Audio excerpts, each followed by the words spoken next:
So just in case you're wondering who it is that designs these courses, it's me. I do it all by myself, right? To be honest with you, designing a training course like this is actually no easy task. Because over the last, say, 12 to 15 years, as I've been studying psychology, the various social sciences, and I've come to understand the human mind, finding an appropriate starting point by which to present a training course like this is literally, it's an absolute nightmare. Right, there are so many valuable principles, so many hugely important concepts that we can really benefit from understanding in life. Where do we start? So I've decided to start here. All right, some people might see this as right, wrong, it doesn't really matter. We need a starting point. So from my perspective, this is as good as any. I want to introduce you to what I've come to appreciate as the three different spheres of human cognition. Right? Cognition is just simply everything that happens inside of our mind, not the brain. Right? The brain is different. That's actual physical matter. The mind's something different. Right? Say, for example, we were to do a study on neurons. Say, for example, we were to do a study on brain matter, on the various spheres within the brain. You can see this stuff. If a person was to die and you were to open them up and pull out the brain and get your scalpel out and start dissecting, you could actually see various parts of the brain. All right? But the mind has to be different, because if you were to cut up the mind, or if you were to open up the human body and pull out the brain and cut it up, where exactly do you find thoughts? Where exactly do you find beliefs? Where's the beliefs stored? Where do emotions live? Like, actually, is there a little box in there somewhere, a little kind of room, a little compartment? Of course, it doesn't exist, right? Biologists understand this, all right? But you've got to understand that, biology is a hard science. We would refer to that as an empirical science. Psychology isn't an empirical science, which means it's all theory-based.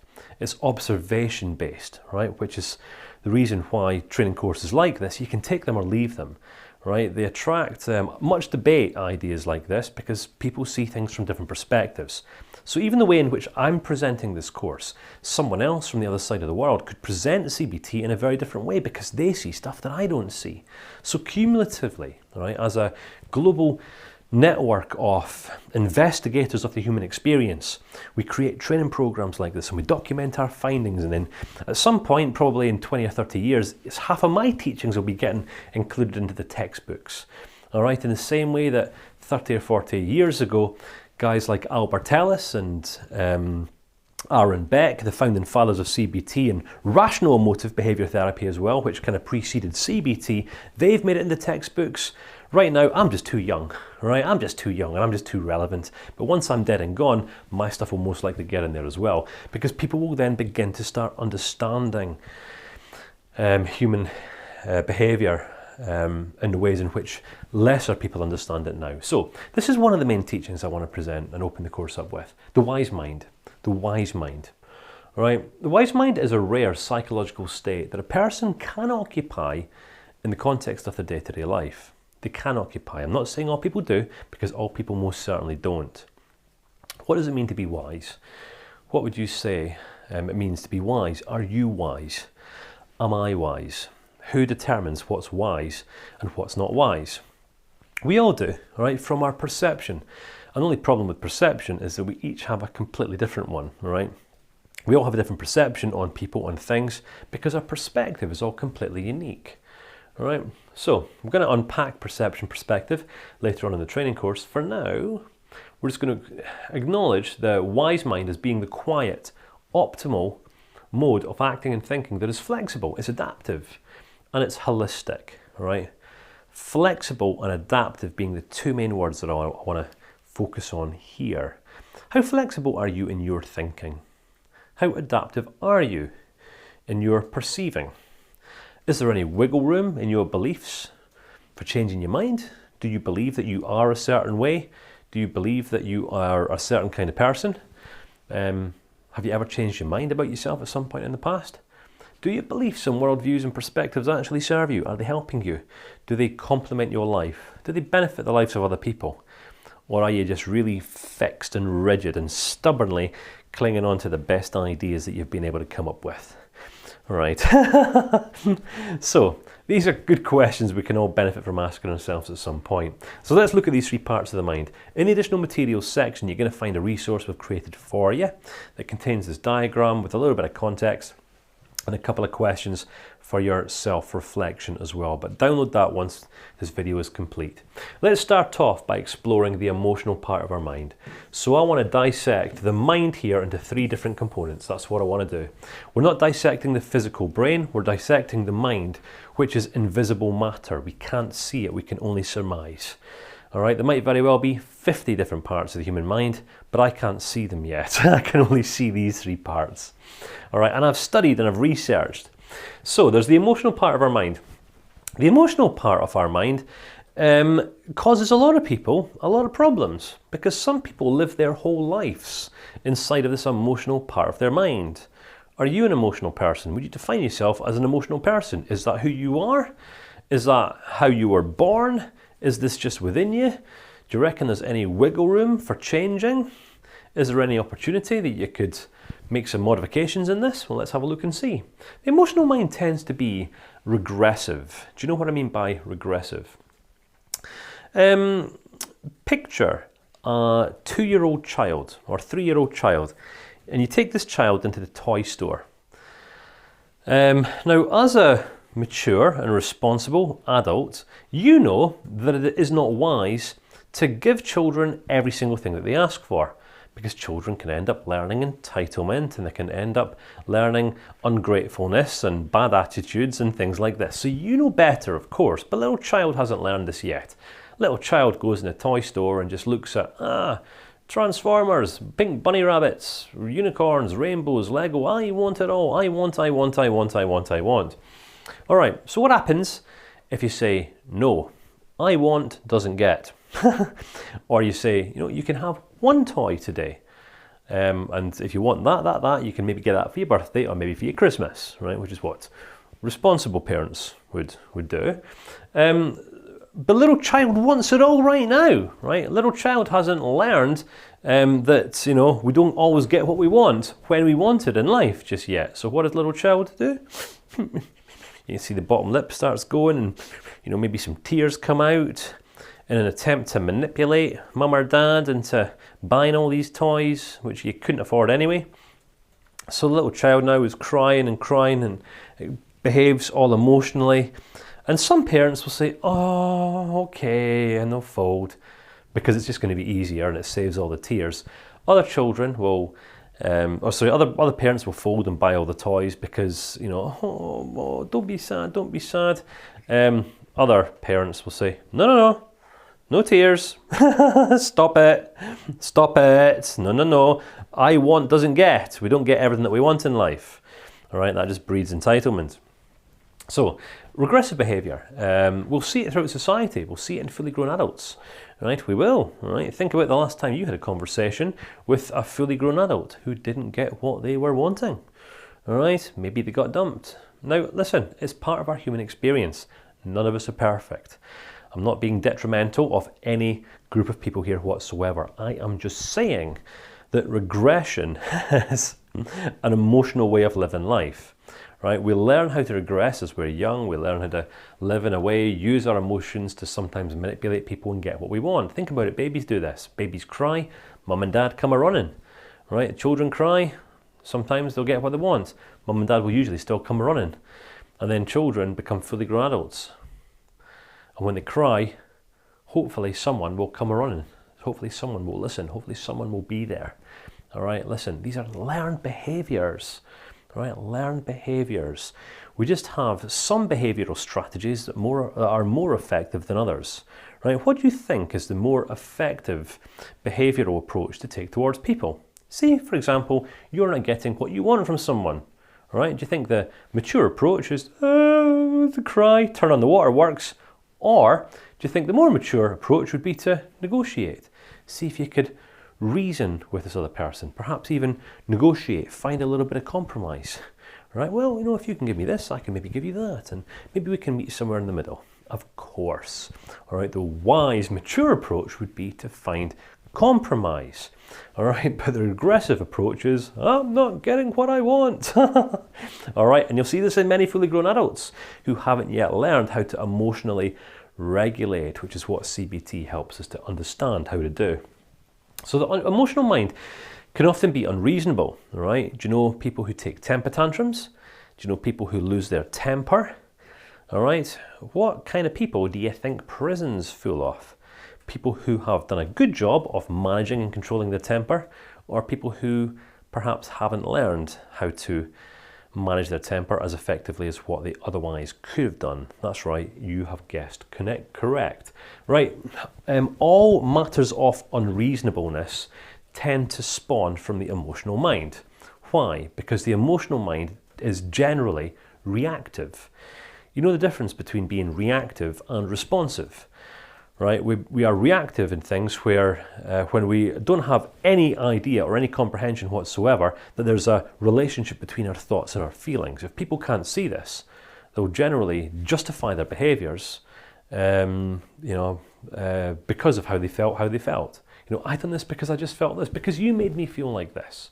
Right, so it's very, very easy for people to live life from this place of complete irresponsibility, right? And blaming other people, blaming other things as being the reasons why they said and done the things that they said and done, all right?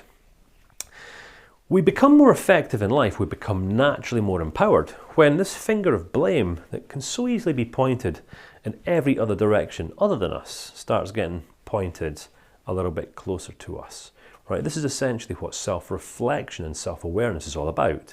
Never mind what other people are saying or doing. Why am I saying and doing what I'm saying and doing? What am I really trying to achieve here? Say I'm turning on the waterworks. What do I really want? Do I want attention here? Do I want sympathy? Do I want a cuddle? What do I want? Do I want a pay rise? Why? What's this stuff going to give me? What is motivating my behaviour? Right? This is the foundation of self-awareness, folks. All right, so emotionally people tend to be quite reactive, also quite disconnected. I mean, think about it. How easy is it to sustain a healthy relationship with a highly emotional person? People who fly off the handle, 1 minute they're happy, next minute they're sad. We refer to people like this as being inconsistent. Very, very difficult to trust inconsistent people. Why? Because we don't know where we stand with them. We've got no idea whether our words are going to get taken out of context, misjudged, assumed the worst of. And no one likes being assumed the worst of, but people who live life in a reactive, emotional way, 9 times out of 10 are not aware of what they're doing. They can become very, very tiring people to be around. Right? It's a huge reason why many relationships end in divorce after so many years. Either it will be the man who's highly emotional, hasn't developed his ability to regulate yet, and the wife or the partner says, I've had enough of you. You're like a big child. You're like a big child. Or likewise, you got the man, and then you got the woman who's forever in tears. The guy says, I've had enough of this. I've just had enough. All right? Emotive people can become really, really tiresome to be around. All right, just saying. So you don't want to stay in this camp for the rest of your life. You want to evolve. But what do you evolve into? That's the question. Well, you could evolve into something a bit more reasonable, something a bit more rational. And that's going to seem like quite a valid option for some people. All right, but what does the rational mind look like? Well, the rational mind, reasonable, is more intellectual by nature. And there's going to be people taking this course right now who are going to be scrutinising every single word that I say, right? Who are going to have their notebooks and pens in front of them. And there's nothing wrong with this. It's just our way of doing life, right? Looking to retain facts, check out scientific evidence, historical evidence, get all this information, get all this knowledge. And, being rational is fine. There's nothing wrong with being rational.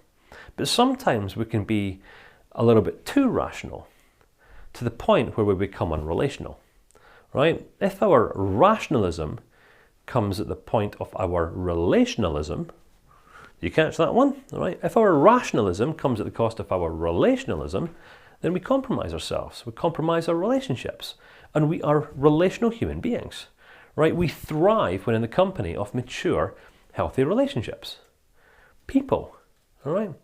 So the interesting thing here, and this is where you're going to find a couple of similarities. So if you were to put a highly emotional person in a room with a highly rational person in the room, there's a potluck whether they connect and manage to get on. All right, but emotional people, how do you know they're emotional? Because they're going to tell you all about how they're feeling. How do you know how to recognise a rational person? Well, they're going to tell you all about what they're thinking. What they're thinking, how they're feeling. What they're thinking, how they're feeling. What they're thinking, how they're feeling. Some people live their lives inside of their heads, inside of rational thought. Other people live their lives inside of their emotions, immersed in their emotions, right? Two different approaches, but two different parts of the mind. All right, so you've got to understand these two parts of the mind are within our overall mind. All right, so the question is, how do we live balanced lives? Because being fully emotional, that's not balanced. Being fully rational, that's not balanced.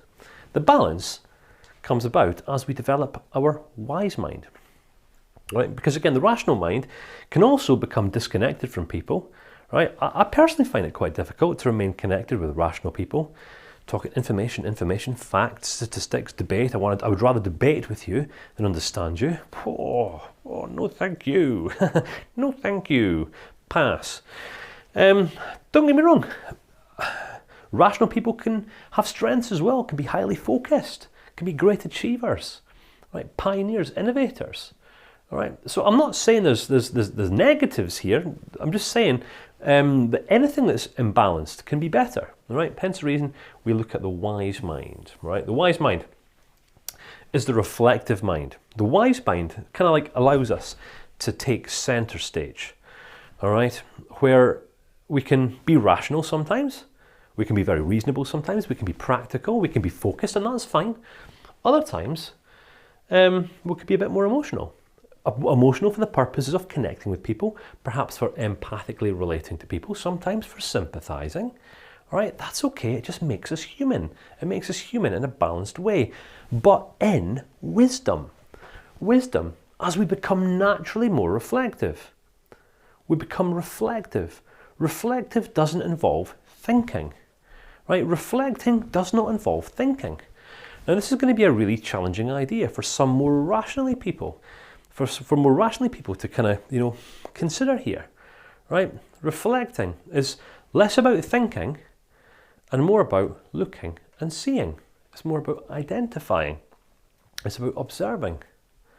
There's no room for thought in observation. There's no room for feeling in reflection, all right?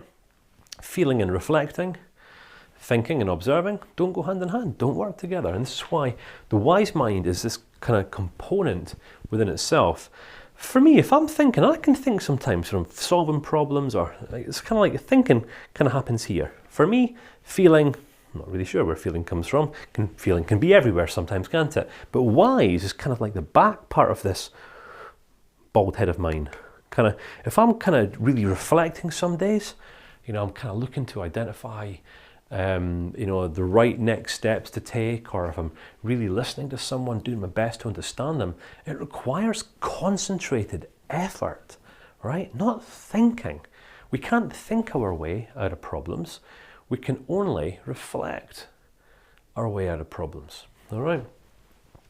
So the wise mind's generally a bit more philosophical, where the emotional mind will say, I done this because I felt like doing this. The rational mind will say, well, I done that because I thought it was a wise thing to do. The reflective mind says, what is the wisest thing to do? What is the best next move that I should make? What are the wisest next steps that I should take? It's contemplative, it's growth-centered. What I don't want to do, I don't want to spend any more years of my life going round in circles. I want to progress, I want to advance, I want to become more effective for other people. So I want to make sure that if I'm making decisions, I'm making wise and well-considered ones that are going to help me get to where I want to be. So we've got to become naturally more reflective if we want to progress in life. Why?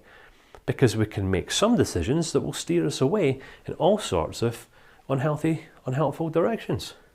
But if we have a vision for what we actually want more of in life, and we're going to come on to this later on in the training course, looking at goals and vision, then we've got to ensure that our decisions that we make today are in alignment with what we want to see happen tomorrow. Make sense? So it's good to be wise. It's good to be considerate. And as we grow in wisdom, as we develop this part of our mind called the wise mind, we naturally become more self-aware. All right, that's interesting. It isn't quite interesting, isn't it? Were you expecting this? Is this course meeting your expectations? Are you disappointed? Are you satisfied? Right, listen, we're just getting started. This is just like the warm-up.